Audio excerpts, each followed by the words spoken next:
Do you ever go for a walk and think about the big questions in life? Why are we here? What's our purpose? Who maybe the strongest warriors in all of Middle Earth would be? Like, I wonder if you put, let's say 30 for argument's sake, 30 warriors from each race and city and age in Middle Earth in a pit. Who would come out on top? Who would come out victorious? Well, I think about this all the time. And I am also reading Lord of the Rings for the first time in my life. So I don't know jack about most of this. But I just got into the Grey Company chapter in The Return of the King. And I have to say, I don't know if I could put any army against the Dunedain and the Rangers of the North. I don't think anybody would beat them at this moment. It's one of the coolest little details in the book. And I just kind of want to talk about how cool it is. And how annoyed I am that they didn't include this in the movies. But pretty much every essay that I'm going to write from this point on is probably going to have that in shades. It's going to have that underlying assumption that I'm annoyed they didn't put this section in the movies, because this book so far is probably the most different from book to movie. But I am also talking about all my thoughts on my channel, so if you like this kind of video, make sure you subscribe and let me know your thoughts on who you think the most elite fighting force on Middle Earth would be. So make sure you hit that little subscribe button, move your little finger over there and click it. But let's talk about the Dunedain. And the 30 of them that came to Aragorn after the Battle of Helm's Deep and helped him go wrangle up an army of the dead. Unbelievable chapter. That chapter is called The Passing of the Grey Company. And while I was reading it, I didn't know what the Grey Company were. It is an elite chapter of Lord of the Rings. Such a good one.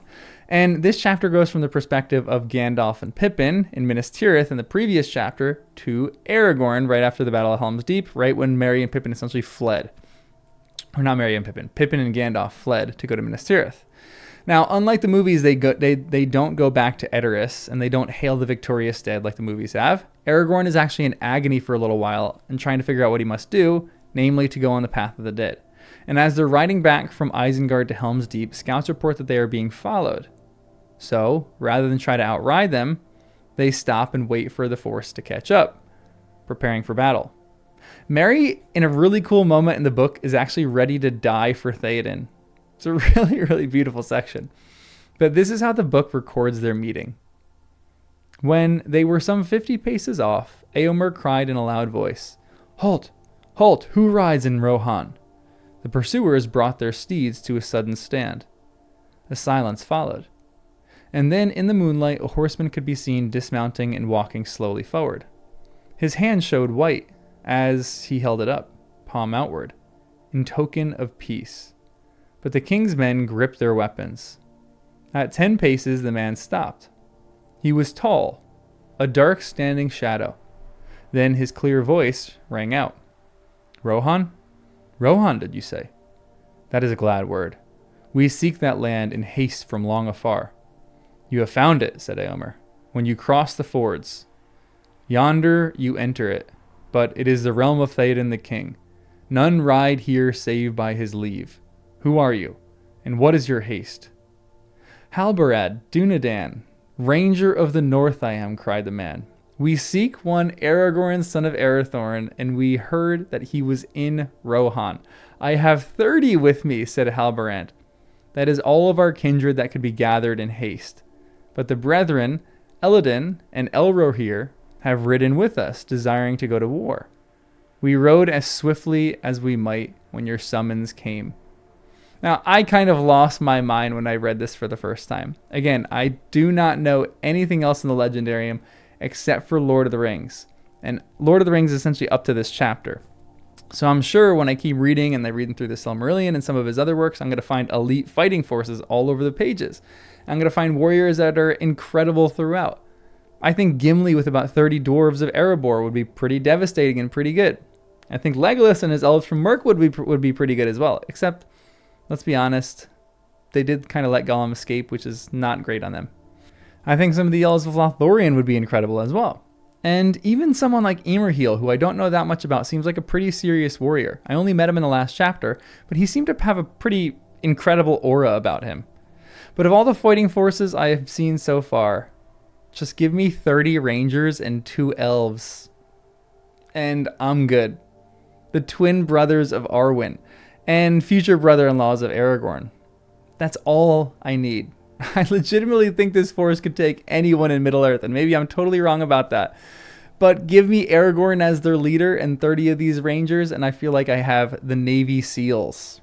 Unbelievable. And this chapter, they actually talk about how they've been keeping the Shire safe, which is also incredible. These are like little guardian cherubs who are protecting Eden. This is probably why the Shire is so pure and so good. And it's a little scary right now that they aren't protecting the Shire, I gotta be honest. But as equally cool that they are kind of in action now. This to me feels like in chess when you finally move the queen. It's like the strongest piece in the game, and it's the most elite fighting force I have seen so far. They're again like SEAL Team 6 or something crazy. And their descriptions are just so cool. They're this elite, serious people you don't want to mess with. And as they're leaving, the book describes them this way. A little apart, the Rangers sat silent in an ordered company, armed with spear and bow and sword. They were clad in cloaks of dark gray, and their hoods were cast over their helm and head. Their horses were strong and of proud bearing, but rough-haired, and one stood there without a rider.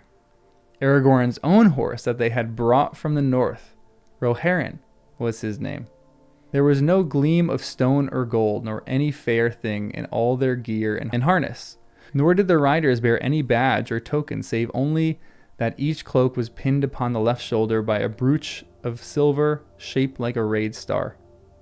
It's a really, really cool description. And then at the end of the chapter, after they go with Aragorn and he fetches the armies of the dead, and after the king of the army of the dead decided to uphold the oath, the chapter ends with this sentence.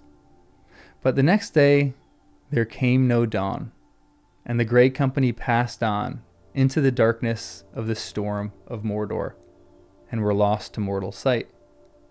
But the dead followed them.